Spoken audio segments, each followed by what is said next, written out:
ਰਾਤੀ ਰੁੱਤੀ ਥਿਤੀ ਵਾਰ, ਪੌਣ ਪਾਣੀ ਅਗਨੀ ਪਾਤਾਲ, ਤਿਸ ਵਿੱਚ ਧਰਤੀ ਥਾਪ ਰਖੀ ਧਰਮਸਾਲ, ਤਿਸ ਵਿੱਚ ਜੀ ਜੁਗਤ ਕੇ ਰੰਗੇ, ਤਿਨਕੇ ਨਾਮ ਅਨੇਕ ਅਨੰਤੇ, ਕਰਮੀ ਕਰਮੀ ਹੋਏ ਵਿਚਾਰ, ਸੱਚਾ ਆਪ ਸੱਚਾ ਦਰਬਾਰ, ਤਿੱਥੈ ਸੋਹਨ ਪੰਚ ਪਰਵਾਣ, ਨਦਰੀ ਕਰਮ ਪਵੈ ਨਿਸ਼ਾਨ,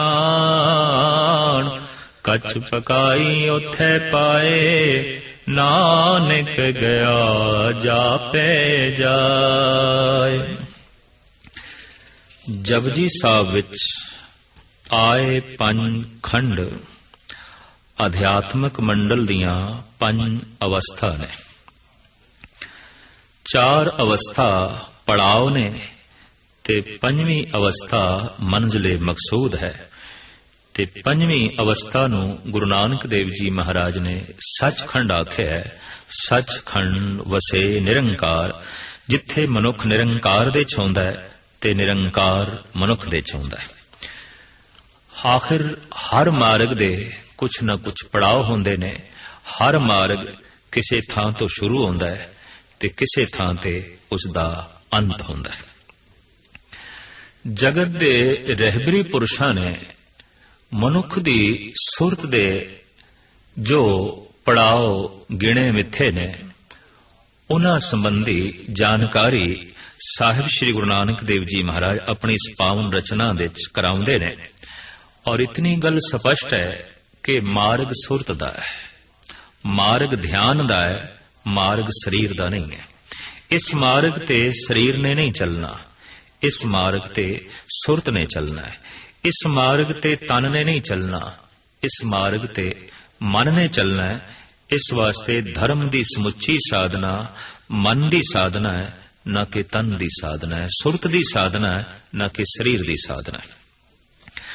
ਤੋ ਜਦ ਸੁਰਤ ਨੇ ਜਾਣਾ ਹੈ ਗਗਨ ਮੰਡਲ ਦੇ ਉਸ ਸੱਚਖੰਡ ਵਸੇ ਨਿਰੰਕਾਰ ਤੱਕ, ਤੋ ਰਸਤੇ ਦੇ ਪੜਾਵਾਂ ਦਾ ਸਾਹਿਬ ਸ੍ਰੀ ਗੁਰੂ ਨਾਨਕ ਦੇਵ ਜੀ ਮਹਾਰਾਜ ਨੇ ਜ਼ਿਕਰ ਕੀਤਾ ਹੈ। ਸਾਡੇ ਦੇਸ਼ ਦੇ ਵਿੱਚ ਧਰਮ ਸੰਬੰਧੀ ਜੋ ਕੁਝ ਤਜਰਬੇ ਕੀਤੇ ਗਏ, ਉਹਨਾਂ ਨੇ ਦੋ ਪੜਾਅ ਦੱਸੇ ਨੇ ਤੇ ਤੀਸਰੀ ਮੰਜ਼ਿਲੇ ਮਕਸੂਦ।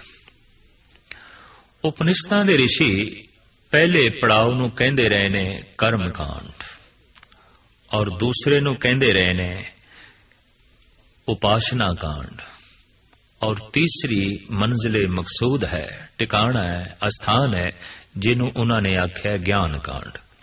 ਗਿਆਨ ਕਾਂਡ ਤੱਕ ਪਹੁੰਚਣਾ ਪਰਮਾਤਮਾ ਤੱਕ ਪਹੁੰਚਣਾ ਹੈ। ਪਰਮਾਤਮਾ ਕੀ ਪ੍ਰਕਾਸ਼, ਗਿਆਨ ਕੀ ਹੈ ਪ੍ਰਕਾਸ਼। ਨਾਮ ਜਪਤ ਕੋਟ ਸੂਰ ਉਜਾਰਾ, ਬਿਨ ਸੇ ਭਰਮ ਅੰਧੇਰਾ। ਹੂਬਹੂ ਇਸੇ ਤਰੀਕੇ ਨਾਲ ਇਸਲਾਮ ਦੇ ਮਹਾਨ ਬਾਨੀ ਮੁਹੰਮਦ ਸਾਹਿਬ ਨੇ ਤਿੰਨ ਪੜਾਅ ਦੱਸੇ ਨੇ ਤੇ ਚੌਥੀ ਮੰਜ਼ਿਲ ਦੱਸੀ ਹੈ। ਪ੍ਰਥਮ ਉਹ ਕਹਿੰਦੇ ਨੇ ਕਿ ਖੁਦਾ ਦੇ ਮਾਰਗ ਤੇ ਚੱਲਣਾ ਹੈ ਤੇ ਯਾਤਰਾ ਆਰੰਭ ਕਰਨੀ ਪਏਗੀ ਸ਼ਰੀਅਤ ਤੋਂ। ਇੱਥੋਂ ਹੀ ਕਦਮ ਚੁੱਕਣਾ ਪਏਗਾ। ਪਹਿਲੇ ਸ਼ਰਾ ਦੇ ਚ ਆਉਣਾ ਹੈ, ਫਿਰ ਤਰੀਕਤ, ਕੁਝ ਤਰਕ ਕਰਨਾ ਹੈ, ਤਿਆਗ ਦੀ ਦੁਨੀਆ, ਤੀਸਰੀ ਮਾਰਫਤ ਦੀ ਦੁਨੀਆ, ਔਰ ਚੌਥੀ ਹਕੀਕਤ, ਜਿਸ ਨੂੰ ਸਚਾਈ ਕਹਿੰਦੇ ਨੇ।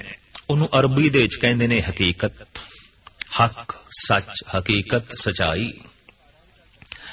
ਗੁਰੂ ਨਾਨਕ ਦੇਵ ਜੀ ਮਹਾਰਾਜ ਦਾ ਕਥਨ ਕਿ ਸੱਚ ਤੱਕ ਪਹੁੰਚਣਾ ਪਰਮਾਤਮਾ ਤੱਕ ਪਹੁੰਚਣਾ ਹੈ, ਮੁਹੰਮਦ ਸਾਹਿਬ ਦਾ ਕਹਿਣਾ ਹਕੀਕਤ ਤੱਕ ਪਹੁੰਚਣਾ ਖੁਦਾ ਤੱਕ ਪਹੁੰਚਣਾ ਹੈ, ਗੱਲ ਬਿਲਕੁਲ ਇੱਕ ਹੈ। ਇੱਥੇ ਆ ਕੇ ਇੱਕ ਪੰਜਾਬੀ ਮੁਹਾਵਰਾ ਵੀ ਸਿੱਧ ਹੋ ਜਾਂਦਾ ਹੈ ਕਿ 100 ਸਿਆਣੇ ਇੱਕੋ ਮਤ, ਮੂਰਖਾਂ ਆਪੋ ਆਪਣੀ।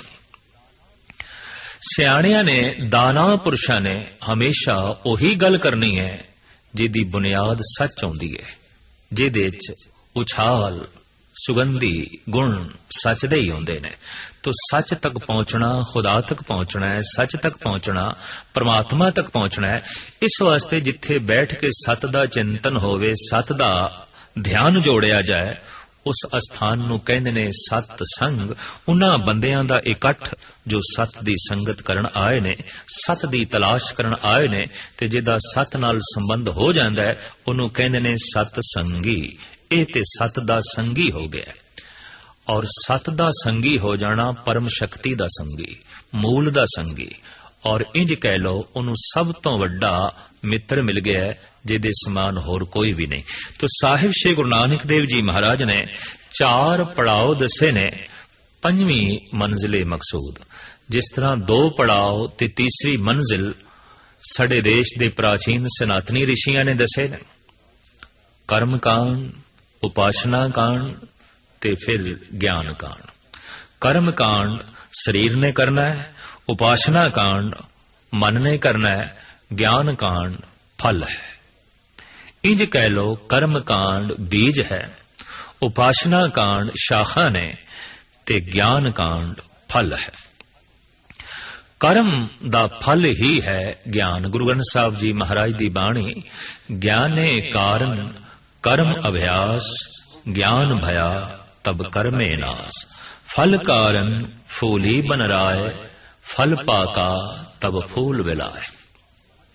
फुल खिड़े ने फल नूं जन्म देण लई, पर जैसे फुल दे चों फल निकलदा है, फुल्लां दा अंत हो जांदा है। जैसे ही ज्ञान दी प्राप्ति हुंदी है, कर्म कांड दी दुनिया रह जांदी है। अगर सारी जिंदगी कर्म कांड चल रहा है तो इतनी गल स्पष्ट है कि इस बंदे कोल ओ फुल है जिहदे चों अजे तक फल नहीं निकले। और हकीकत दे कुछ कर्म कांड ते ऐसे भी ने जिन्हां दे च वाकई फल दी प्राप्ति हुंदी ही नहीं। जिसनूं अजकल नानक मता कहंदे ने, किसी वक्त इस अस्थान दा नां सी गोरख मता। जद साहिब श्री गुरु नानक देव जी महाराज अपने साथियां मर्दाने इत्यादक दे समेत पहुंचे ने गोरख मते विच, तां योगियां ने आप दा सन्मान कीता ते मुखी सिरमौर जोगी लोहरीपा नाथ ने गुलाब दा एक फुल पेश कीता। मर्दाना कहन लगा, पातशाह पहले सुमेर पर्वत ते या वटाले जिथे जिथे भी गया जोगी लंबी चौड़ी बहस करते रहे ने, पर हुण इन्हां दा सुभाव बिल्कुल बदले आया। हुण ते आप नूं वेख के प्रसन्न होके गुलाब दा फुल भेट कर रहे ने। पातशाह इन्हां दे सुभाव दे तब्दीली आई है। सतगुर कहन लगे, फुल भेट नहीं कीता, एक सवाल अग्गों रखे है। ये फुल सानू अर्पण नहीं कीता। इन्हां समुचे जोगियां ने एक सवाल खड़ा कीता। मर्दाना कहंदा, पातशाह सवाल, हाँ इन्हां ने सवाल खड़ा कीता है कि योग मत गुलाब दे फुल दी तरह है। इहदे च रिधियां सिद्धियां दी सुगंधी है। इहदे संसारिक पूजा प्रतिष्ठा दी सुंदरता है। इहदे समाधि दी कोमलता है। और ये कह रहे ने कि गुरु नानक देव जी तुसी अज तक ये योग मत धारण नहीं कीता। ते क्यों नहीं कीता? क्योंकि सिद्ध गोश दे बकायदा इन्हां योगियां दे बचन भी मिलते ने, दर्शन भेख करो जोगिंदरा, मुंदरा झोली खिंता, बाहरे अंदर एक सरेवो, खट दर्शन एक पंथा।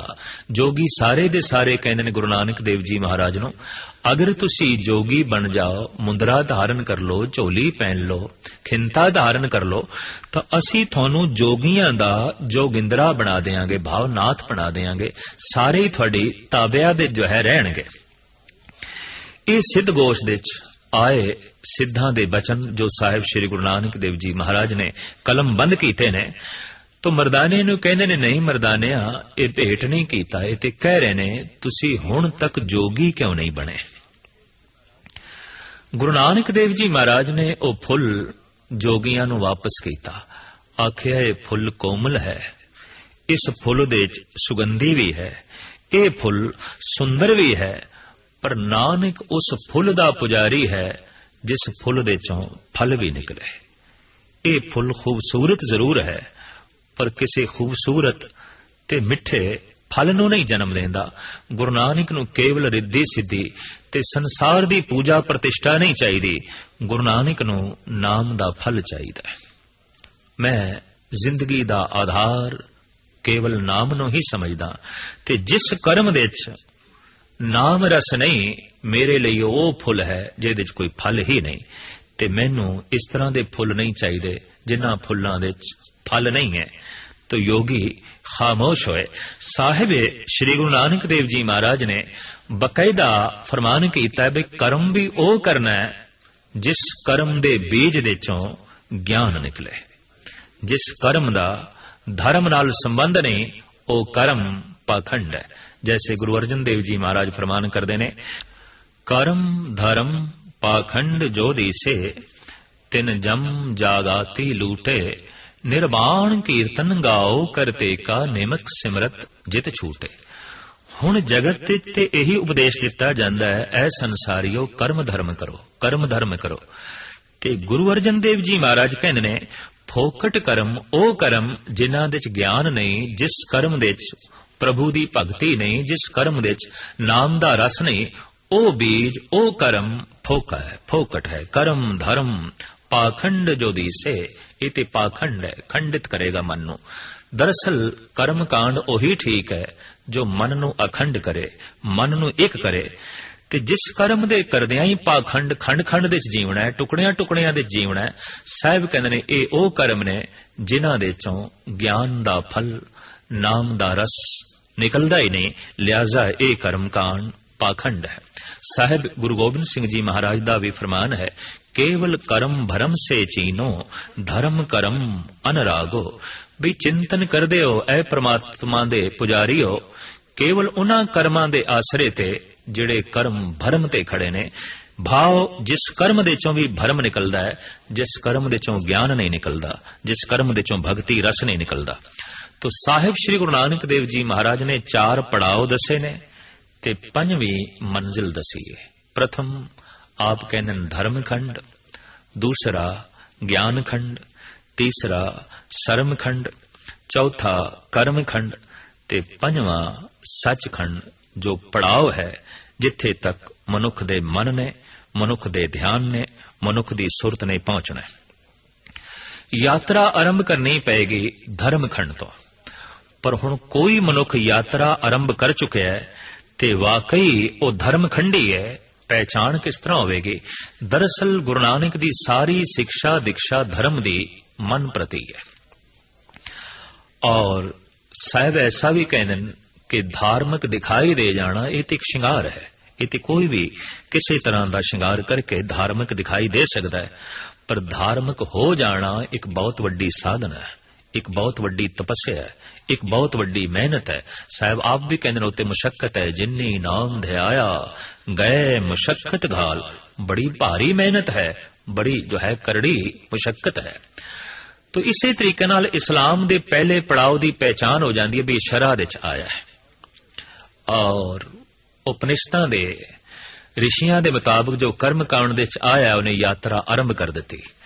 गुरु नानक देव जी महाराज कहते जो धर्मखंडी है उन्हें यात्रा आरंभ कर दी, पर हुण धर्मखंडी है ये किस तरह पहचान होगी? साहिब कहते ने धर्मखंडी अपने जीवन नू धर्म देंदा है, एक मर्यादा देंदा है, एक असूल देंदा है, एक विधि ते विधान देंदा है। और वो किस तरह देंदा है? उन्होंने एक सूझ मिलती है, उन्होंने एक समझ मिलती है सत्संग कर करके कि जगत विच जो कुछ भी हो रहा है सब विधि पूर्वक हो रहा है, सब विधानक ढंग नाल हो रहा है। साहिब उसदा ही निखेड़ा इस पावन पवित्र पौड़ी विच करदे ने। राती रुत्ती थित्ती वार पौण पानी अग्नि पाताल। ए रातां ए रुत्तां ए थित ए वार ए दिन दिहाड़े किसी विधि विधान दे मुताबिक गर्दिश दे च ने चल रहे ने। साहिब परिपूर्ण परमात्मा ने एक अटल नियम असूल बना दिता है, उसकी उलंघना नहीं हो सकती। अगर कोई लख कोशिश करे कि अग्नि दे चों ठंडक मिले ते बर्फ दे चों तपश मिले, ऐसा हो नहीं सकता। सूरज दे चों अंधेरा मिले और चंद्रमा दे चों जलन मिले, नहीं, ऐसा नहीं हो सकता। हर एक ने अपने अपने नियम दी पालना करने वास्ते उस परिपूर्ण परमात्मा ने ਡਿਊਟੀ ਤੇ ਲਾਏ ਹੋਏ ਨੇ, ਸੇਵਾ ਤੇ ਲਾਏ ਹੋਏ ਨੇ। ਤੋ ਸਾਹਿਬ ਕਹਿੰਦੇ ਨੇ ਜਿਸ ਤਰ੍ਹਾਂ ਇਹ ਰਾਤਾਂ ਰੁੱਤਾਂ ਥਿਤ ਵਾਰ ਨਿਯਮ ਪੂਰਵਕ ਚੱਲ ਰਹੇ ਨੇ ਔਰ ਆਪਣੀ ਡਿਊਟੀ ਨਿਭਾ ਰਹੇ ਨੇ, ਇਸੇ ਤਰੀਕੇ ਨਾਲ ਪਵਨ ਤੇ ਪਾਣੀ ਤੇ ਅਗਨੀ ਤੇ ਪਾਤਾਲ ਕਿਸੇ ਨਿਯਮ ਤੇ ਖੜੇ ਨੇ। ਭਾਵ ਉੱਪਰ ਦੀ ਧਰਤੀ, ਥੱਲੇ ਦੀ ਧਰਤੀ ਕਿਸੇ ਵਿਧਾਨਕ ਢੰਗ ਦੇ ਨਾਲ ਖੜੀ ਹੈ, ਕਿਸੇ ਅਸੂਲ ਤੇ ਖੜੀ ਹੈ। ਇੱਕ ਸਿਆਣਾ ਬੰਦਾ, ਧਰਮਖੰਡੀ ਬੰਦਾ ਜਦ ਵੇਖਦਾ ਹੈ ਗ੍ਰਹਿ ਨਛੱਤਰਾਂ ਦੇ ਉੱਤੇ ਨਿਗਾਹ ਮਾਰਦਾ ਹੈ ਵੀ ਲਾਜ਼ਮੀ ਕਿਸੇ ਵਿਧਾਨਕ ਢੰਗ ਨਾਲ ਇਹ ਟਿਕਿਆ ਹੋਇਆ ਹੈ। ਦੇਖੋ ਟ੍ਰੈਫਿਕ ਦੇ ਰੂਲ ਹੁੰਦੇ ਹੋਇਆਂ, ਯਾਤਾਯਾਤ ਦੇ ਨਿਯਮ ਹੁੰਦੇ ਹੋਇਆਂ ਵੀ ਅਣਗਿਣਤ ਐਕਸੀਡੈਂਟ ਹੋ ਜਾਂਦੇ ਨੇ, ਟਕਰਾਓ ਹੋ ਜਾਂਦੇ ਨੇ। ਹਜ਼ਾਰਾਂ ਨਹੀਂ, ਅਰਬਾਂ ਖਰਬਾਂ ਗ੍ਰਹਿ ਨਛੱਤਰ ਸੂਰਜ ਚੰਦ ਤਾਰੇ ਜੋ ਆਵਾਜ਼ ਤੋਂ ਵੀ ਤਿੱਖੇ ਚੱਲ ਰਹੇ ਨੇ, ਪਰ ਮਜਾਲ ਹੈ ਕਿਧਰੇ ਟਕਰਾਓ ਹੋਵੇ तो लाजमी कोई विधि है, कोई विधान है, कोई नियम है, नहीं तो सारे ही टकरा जान और सारे अज खत्म हो जान। जबकि देखते हैं कि मनुख दे बनाए हुए नियम दे बावजूद, मनुख दी मर्यादा बनाई हुई दे बावजूद एक्सीडेंट हो जाते ने, टकराव हो जाते ने। तो इत्थे मनना पेगा कि अगर मर्यादा है ही नहीं तो हुणे ही धरती किसी ग्रह नाल टकरा जाए, हर ग्रह एक सैकंड दे सारे टकरा के फना हो जान। नहीं, ये अणगिणत सूरज मंडल, ये अणगिणत ग्रह नक्षत्रां दा मंडल जो बहुत तिखी गर्दिश दे च है पर टकराव नहीं है, ये लाजमी कोई विधि है, विधान है। तो साहिब कहंदे ने सब कुछ विधानक ढंग दे नाल चल रहा है।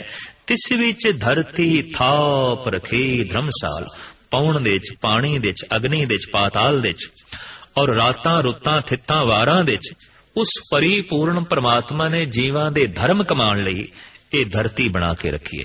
इस वास्ते समुची धरती नूं गुरु नानक देव जी महाराज कहंदे ने ये धर्मसाल है, ये जीवां दे धर्म कमाण दी जगह है, धर्मशाला है। इत्थे मनुख ने कुछ पढ़ना है, इत्थे जीवां ने कुछ सीखना है। अगर बंदा बार बार इसे पाठशाला दे आ रहा है, बार बार इसे पृथ्वी ते जन्म ले रहा है, तो गल स्पष्ट हो गई, बार बार फेल हो रहे हैं, नाकाम हो रहे हैं। जैसे कोई विद्यार्थी एक क्लास दे इम्तिहान देवे, फेल हो गया तो उसे च बैठना पेगा, अगे बढ़ना उसनू नसीब नहीं होगा। तो इत्थे धरती जो धर्मसाल है, इत्थे इम्तिहान की है मौत। मौत दस देगी जिंदगी सफल हुई है या नाकाम हुई है। भगत कबीर कहते ने कि चले जुआरी दोए हथ झाड़, ये दोवें हथ झाड़ के जा रहे हैं।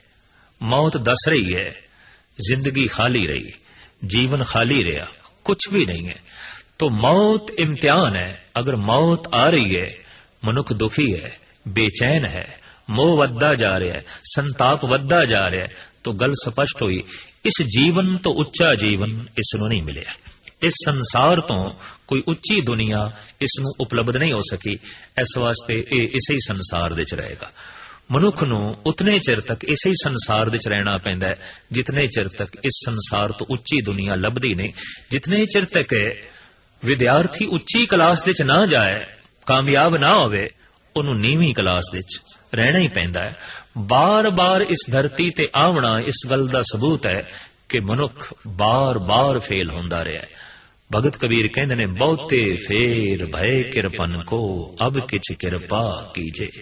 हे अकाल पुरख, बहुते फेर हो चुके ने, बहुत दफा इसे धरती ते मैं रह चुके हाँ, अगे वधना मैनू नसीब नहीं होया। जबकि गुरु अर्जन देव जी महाराज प्रेरणा देंदे ने, अगांह को तरांग पिछा फेर न मोड़ड़ा। ये धर्म कमाण दी जगह है ते तू इत्थे ही घर बना के बैठ गया, इत्थे टिक के बैठ गया, अगांह वधण दा ना नहीं ले रहा। साहिब कहंदे ने ये जीवां दे धर्म कमाण दी जगह है। धरती दे उत्ते जनसंख्या दा वध जाना इस गल दा सबूत है कि मौत दस रही है, ये जीव फेल हो गया तो मुड़ के फिर इत्थे आ रहे ने।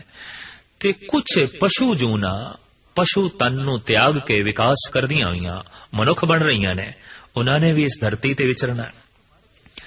ते मनुख मर के फिर मनुख बन रहा है, अगाह नहीं जा रहा, मुक्ति प्राप्त नहीं हो रही। तो इस ढंग नाल सहजे सहजे जनगणना वधी जा रही है, वधी जा रही है। और वधण दा ये एक मूल कारण है धार्मिक दृष्टिकोण के मुताबिक अगर इस जीव ने मोक्ष ही नहीं होना, अगर इस बगदी हुई धारा ने सागर दे च लीन हो के सागर दा रूप ही नहीं बनना, तो इसने रस्ते दी जमीन नूं थां थां ते छप्पड़ बन के घेरना है, तालाब बन के घेरना है। तो धरती दी जनसंख्या वधण दा धार्मिक दृष्टिकोण के अनुसार यही कारण है कि मनुख मर के फिर इस धरती ते आ रहा है ते पशु जूना सहजे सहजे पशु तन त्याग के विकास कर दियां हुई मनुखा तन प्राप्त कर रही ने, और इस ढंग नाल जनगणना वधी जा रही है। जैसे विद्यार्थी बार बार फेल होंदा रहे और सारे फेल होंदे रहन ते नवें दाखला लेंदे रहन, तां क्लास दे ते बहुत भीड़ हो जाएगी, बहुत भीड़ हो जाएगी। धरती दी भीड़ इस गल दा सबूत है कि मनुख दी सुरत अगां नूं जो है नहीं जा रही। तो साहिब कहंदे ने ये जीवां दे धर्म कमाण दी जगह है। किहड़ी? ये धरती। तिस विच जी जुगत के रंग, इस दे विच जीवन दियां अणगिणत जुगतियां ने। जीव बथेरे ने पर एक जुगती नाल नहीं जीवदे। जैसे कई जीव ने चौपाए जानवर, वो जबान नाल चट के ही पानी पींदे ने और मांस खांदे ने, घास नहीं खा सकते। भुखा मर जाएगा शेर, घास नहीं खाएगा, और भुखी मर जाएगी गऊ, मांस नहीं खाएगी। इन्हां दियां जीवन जुगतियां परिपूर्ण परमात्मा ने नाल निश्चित कर दित्तियां ने। इस वास्ते कहा जाता है कि पशु भोग जोन है ते मनुख जो है ये कर्म योन है। ये कुछ भोगण वास्ते भी आया है पर कुछ कर्म वास्ते भी आया है। पर पशुआं दी ते जीवन जुगती भी बज्जी हुई है, वो अपनी जीवन जुगती तो एक पासे नहीं हो सकते, उसे दे च ही मजबूरन उन्हां नूं जीवना पैंदा है।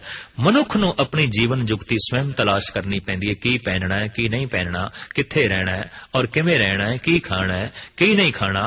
गरज के सारियां जुगतियां उगतियां मनुख नूं स्वयं लभणियां पैंदियां जीवन दे संबंध विच। तो साहिब कहंदे अनेकां तरह दे जीव जो इस धरती दे च ने, उन्हां दियां अनेकां तरह दियां जीवन जुगतियां ने, उन्हां दे अनेकां रंग ने, तिनके नाम अनेक अनंत। साहिब कहंदे ने इन्हां जीवां दे नाम भी अनेकां ने, रूप भी अनेकां ने, रंग भी अनेकां ने, और जीवन दियां जुगतियां भी अनेकां ने। पर हुण साहिब कहंदे ने करमी करमी होए विचार। प्रभु दे दर दे उत्ते जो विचार हुंदी है वो कर्मां दी हुंदी है। कर्म की ने, और मनुख ते चूंकि है ही कर्म योन, ये भोग योनी नहीं है, ये कर्म योनी है। मनुख ने कितना भोगया है इस गल की महानता उत्थे नहीं मनी जाएगी। मनुख ने कर्म की कीते ने, इस गल की गणना होगी, इस गल की गिणती होगी की कर्म कीते ने। और कर्म उही शुभ होंदा है जिस दे नाल दूजियां दी जिंदगी दी तामीर होवे ते अपनी सुरत उच्ची होवे, मन नूं हुलास मिले, दूजियां नूं सुख मिले, वो ते शुभ कर्म है। ते जिस कर्म देआं दूजे नूं चोट मिले ते मन दे च गिलानी पैदा होवे, वो ते अशुभ कर्म है। तो साहिब कहंदे ने उस प्रभु दे दरबार ते फिर जीवां दे कर्मां दी विचार होंदी है। करमी करमी होए विचार, सच्चा आप सच्चा दरबार। इन्हां कर्मां दी कित्थे विचार होंदी है? जो परमात्मा आप सच्चा है ते जिहदा दरबार सच्चा है ते जिहदा न्याय सच्चा है, उस दरबार दे तमाम जीवां दे कर्मां दी विचार होंदी है। तिथे सोहन पंच प्रवान, उस परमात्मा दे दरबार दे सुभायमान होंदे ने कौन? पंच जन, सिरमौर मनुख। कौन? संत जन, भगत जन। ये पंच ने, ये मनुखां दे पंच ने, सिरमौर ने, महान ने, मुखी ने। महाराज कहते हैं प्रभु दे दर दे ते ये शोभा पाउंदे ने। नगरी करम पवे निशान, प्रभु दी बख्शिश द्वारा इन्हां दे मस्तक दे ते बख्शिश दा निशान पै जांदा है। भाव के भगती भाव मत्थे ते प्रगट होंदी है। जैसे कि साहिब श्री गुरु नानक देव जी महाराज फरमान करदे ने, गुजड़ा लद्धम लाल मत्थे ही प्रगट थिया। क्रोध मत्थे ते प्रगट होंदा है, लोभ मत्थे ते प्रगट होंदा है, वासना मत्थे ते प्रगट होंदी है, प्रेम भाव मत्थे ते प्रगट होंदा है, भगती रस मत्थे ते प्रगट होंदा है। मस्तक दस देंदा है, अखां दस देंदियां ने ये मनुख कित्थे है। तो साहिब कहंदे ने एक गुप्त लाल मैनू लभ्या है, पर मैं उस गुप्त लाल नूं रख नहीं सकिया छुपा के, मत्थे ते प्रगट हो गया। भाव मत्थे ते प्रगट होवेगा, प्रेम मत्थे ते प्रगट होवेगा। गुजड़ा लद्धम लाल मत्थे ही प्रगट थिया, अनक जतन कर हिरदे राखिया, रतन न छपे छपाया। सो लाजमी मस्तक ते प्रगट होंदा है। साहिब कहंदे ने ये जिहड़ा मस्तक ते प्रगट होया है भगती भाव, ये परमात्मा की तरफों बख्शिश का निशान है, टिक्का। जिवें मस्तक ते टिक्का लाईदा है, साहिब कहंदे ने परमात्मा ने टिक्का ला दिता है बख्शिश का, रहमत का। कच्च पकाई ओथे पाए, कौन कच्चा है कौन पक्का है, ये ते प्रभु दे दर ते फैसला होवेगा। इत्थे मनुख किसे बारे ये नहीं कह सकता कि कच्चा है ये पक्का है। जैसे पक्का फल मिठा हुंदा है, पक्का संत ही मिठास नाल भरिया हुंदा है। कच्चा संत जो अजे कर्म कांड दे च है, पक्का संत जो नाम रस तक पहुंच गया। साहिब कहंदे ने नानक कचड़े आंसों तोड़, ढूंढ सजन संत पक्या। कच्चे फल फिक्के हुंदे ने, कौड़े हुंदे ने, उन्हां च रस नहीं हुंदा, स्वाद नहीं हुंदा। कर्म कांडी दे कोल तसब हुंदा है, तंग दिली हुंदी है, उहदे हिरदे च दूजे वास्ते थां नहीं हुंदी।